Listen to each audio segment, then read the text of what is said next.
Hey guys, welcome back to another exciting episode of All About You. In today's video, I will be going over my Texas adventure. And it will start off by a deck profile with a few words at the end just to kind of show you guys, my experiences and just to talk a little bit about like the type of people I met over there. But without further ado, let's begin. Okay guys, so for the Texas event, I used Android 17. I decided to go with this leader because honestly, my favorite archetype is androids. They're brother and sister, related to one another, and they're very powerful. They're supposed to have the theme of being limitless in energy, which as you can see in this game, they try to give that take on it. It's more like a reduced cost as opposed to limitless energy being free. So you guys already know, it's a permanent. It reduces your androids by 1, and when it awakens, you draw 2, and it can awaken at 6 life instead of 4. Now, this leader gains 5k, including all your Android 17 and 18 battle cards when your life is at 4 or less. So everyone gets a nice boost, which is very good because essentially all your cards become stronger, especially the ones that I'm going to preview and talk about it a bit. And then, of course, when it attacks, you draw a card. So moving forward, the first card that I run is Triple Dark Power Black Masain. He is our Self-Awakener in the deck.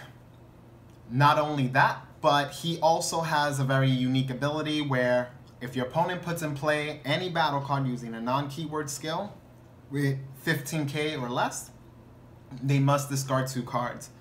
Countless of times in testing and just in general, a lot of people forget that he's on the board. It happens often, especially if your opponent mainboards Crisis Crusher, Goku, and they don't realize that, wait a minute, they didn't bring it out that game. Because most people, they remember the 1-drops when they have that guy on board, but when they don't see it, they usually forget that there are 1-drops in play. So he's very cool because he can be used as an awaken piece, or you can use him as a control aspect, especially when you're going against Shenron with Child Wishes. Child Wish is a very busted card, extremely strong in the format, and he can put that card in check. The other means of awakening that we use in this deck, it's going to be a shocker, guys. Through testing and just experience in the game, it has proved to be the best way of awakening, and a lot of people kind of just turned their back on this card, and that is our martial expert Tien Shenhan.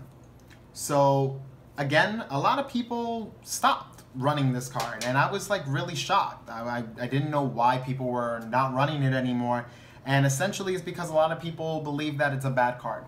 Well, no. I'm here to tell you that Mr. Hernandez doesn't think it's bad at all. It's actually very strong, and it's needed outside the Storm matchup. In most games, if you're playing against Shenron, they won't attack you until they're ready to either kill you or put you in a really bad spot. I can tell you that a lot of my matches against Shenron went well because I saw this card. When I didn't see the Tien, it actually went pretty bad. One of my games against someone actually, which you're going to see that he autographed it. It went really bad to the point that he had me at 0 cards in hand and was just critting my life. And I couldn't awaken until he was ready to allow me to awaken, which was really bad. We run 3 Destined Deep Krillin.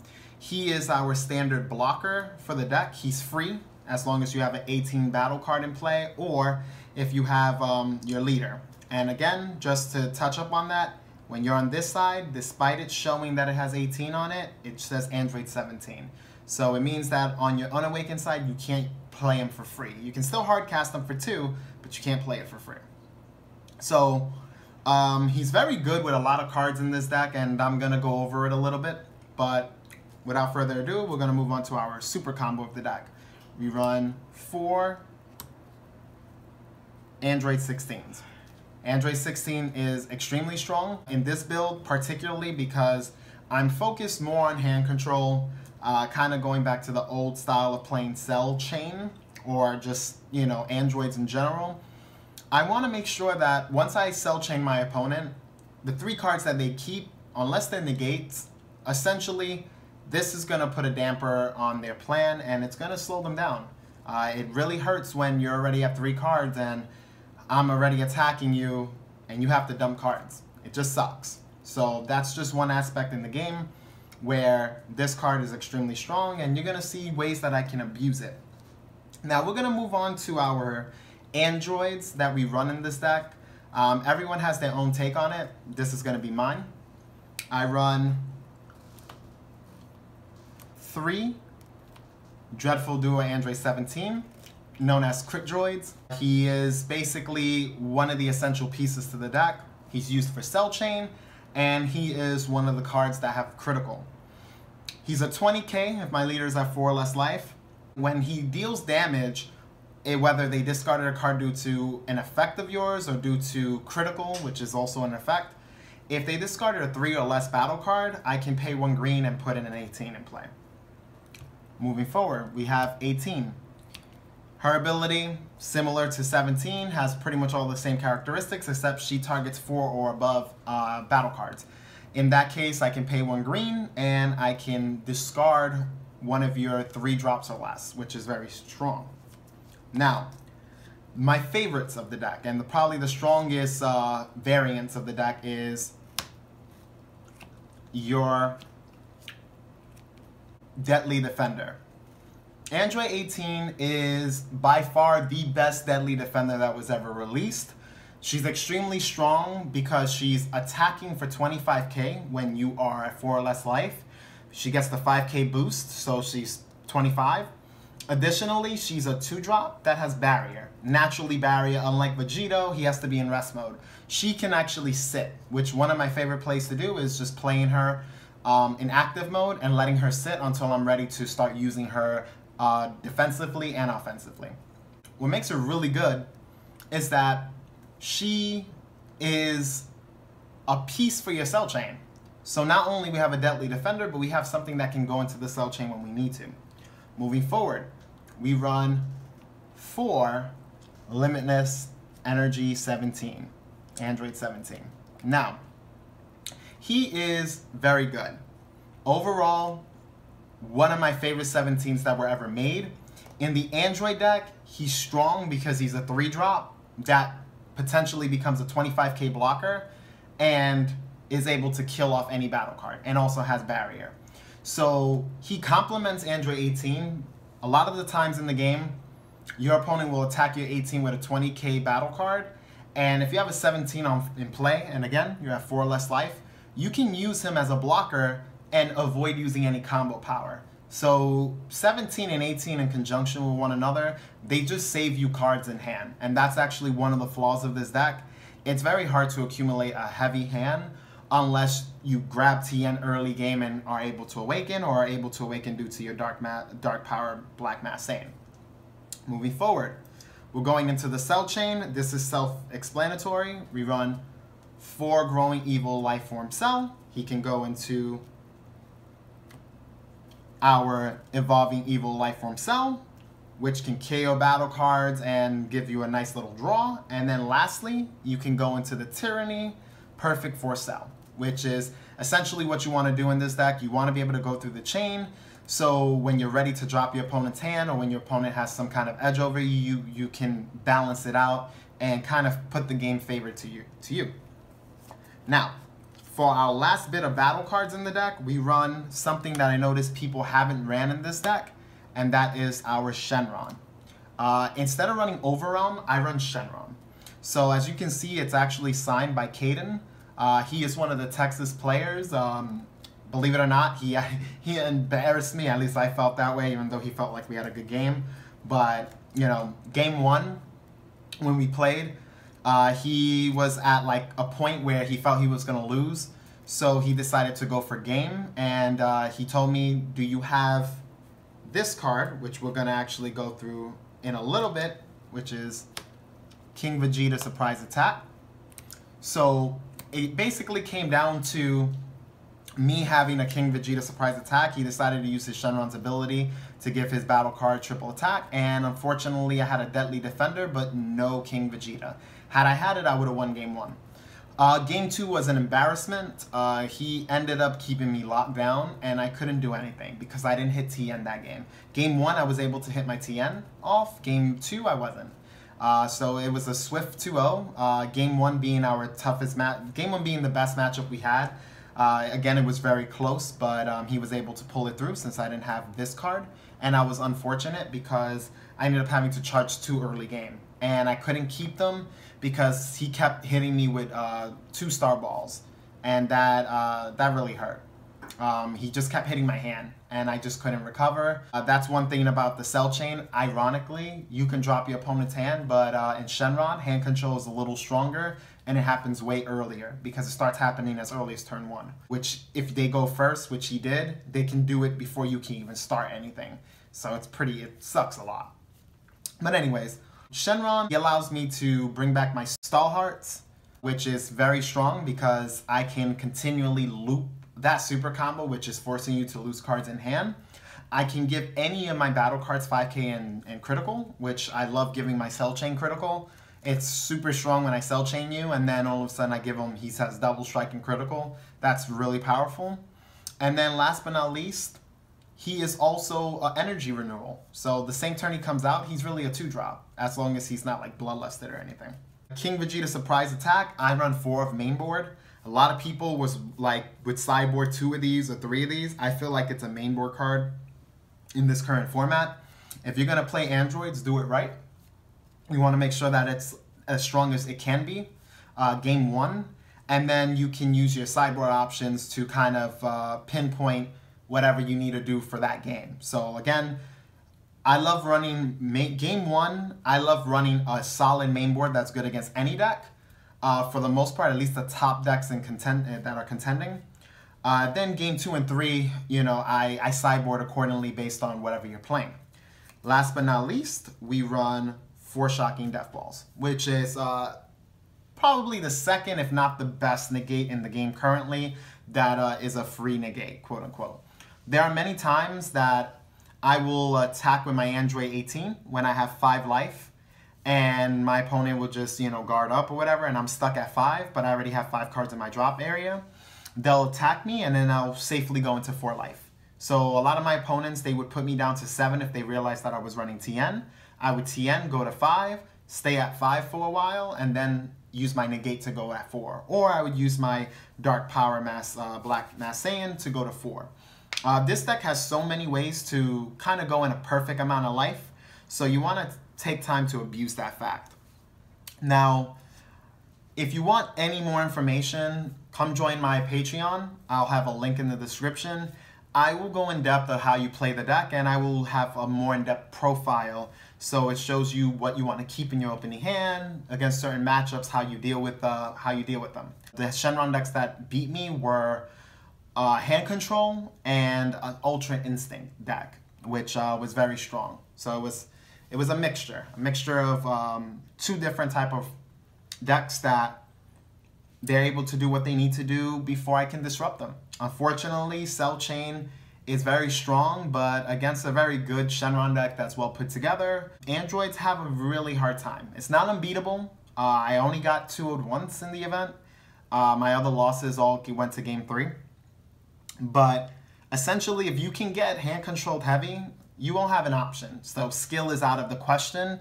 You can't play yourself out. You can't play your way out of that situation. But overall, this deck did very, very well. There's not much I could really ask for it. But we're going to move on to the sideboard, and you can see what I played. All right, guys. So starting off for the sideboard, we have a Destined Deed Krillin. I primarily used them for Shenron matchups that I knew that were going to run like Gogeta or anything that I knew that was going to be relevant in terms of me having to defend.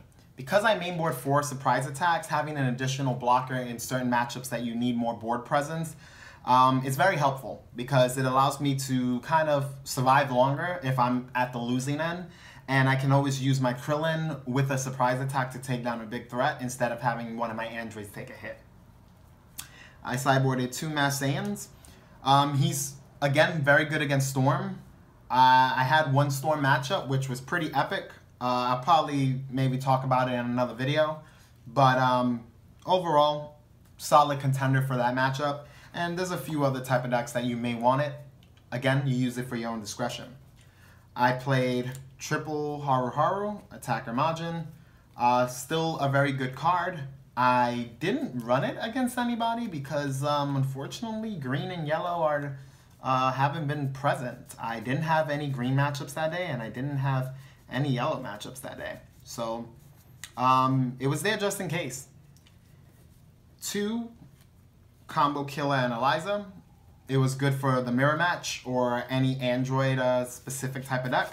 Unfortunately, I did not play against that, so it was never cited. So that's 5 cards that were never cited. And then last but not least, Speedy Surprise Attack. I sideboarded 4. I only ended up citing 2 to 3 copies in one of my games. It's a strong card. Doesn't need to be a 4 of, but I like having the option to be able to do so. It's great against Storm, which was, it put in a little bit of work, but not as much work as I would like.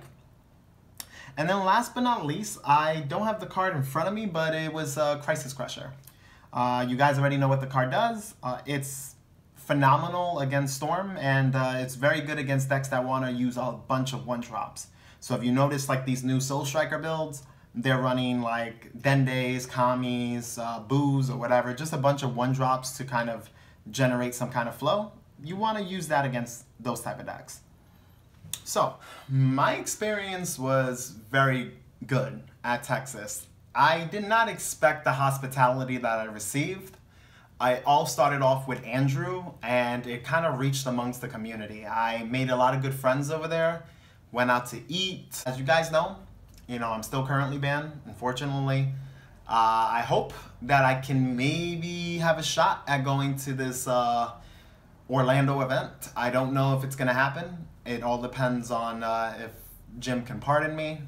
I'm not too sure, but I'll keep everyone updated if anything does change, or if I'm able to speak to Jim again. Overall, great trip. My performance, I wasn't too happy with it. I made my top cut. Would have liked him come in second or first. Primarily first would have been great, but I didn't realize that in the format a lot of people were going to play Shenron. Shenron is a highly picked favorite because it's easy to play, and it has plays that if you're playing against any a leader that can't awaken itself or put an immense amount of pressure or gather an immense amount of cards, your opponent could just keep picking off your hand without ever having to awaken you. And when they're ready to kill you, they can just go and kill you, or they can just manipulate the matchup and keep critting you for advantage. That happened to me one game. It's not pretty. When it happens to you, you can't do anything. Skill can't kick in. You can't use your skill. The player that signed my card, we ended up rematching. I decided to play my Storm deck that I borrowed from Andrew, and I was able to scoop him up. So we both scooped each other up, but it just shows you that certain matchups are kind of unwinnable. And when I played Androids, I felt like I was a guinea pig and I couldn't do much. So I was able to make top cut, guys. I won a good amount of money, but would have been nice to take home 500 or grand. That would have been way better. But again, it was a phenomenal experience, and I want to thank you, Andrew. It was a pleasure. He allowed me to stay in his home with his family, and he made sure that he took care of me. While I was there, I had a place to stay. I always had food, and he made sure that he accommodated best he could. Hospitality was amazing, man, and I really appreciate it. All you guys, there's a lot of people to name, but it was great. It was great meeting all of you guys. You know who you are. I was able to spend some bonding time with some of you, like Kyle, Caden, too many people to name. And it was just a pleasure. So thank you for having me over there. I look forward to going to any event that I'm allowed to. If you know there's an event coming nearby you and it's of some kind of money, like a grand plus, definitely contact me, because I don't mind showing up over there and competing like I always do. You guys know me. I compete anywhere, everywhere, and just look forward to seeing more fun matchups with me involved. Again, I want to thank all of you guys for being subscribed to this channel. If you want an in-depth profile and know what's inside and inside out, join my Patreon. I will have a video up very soon that will explain. And without further ado, as always, thank you for watching. And this channel is all about you. See you guys.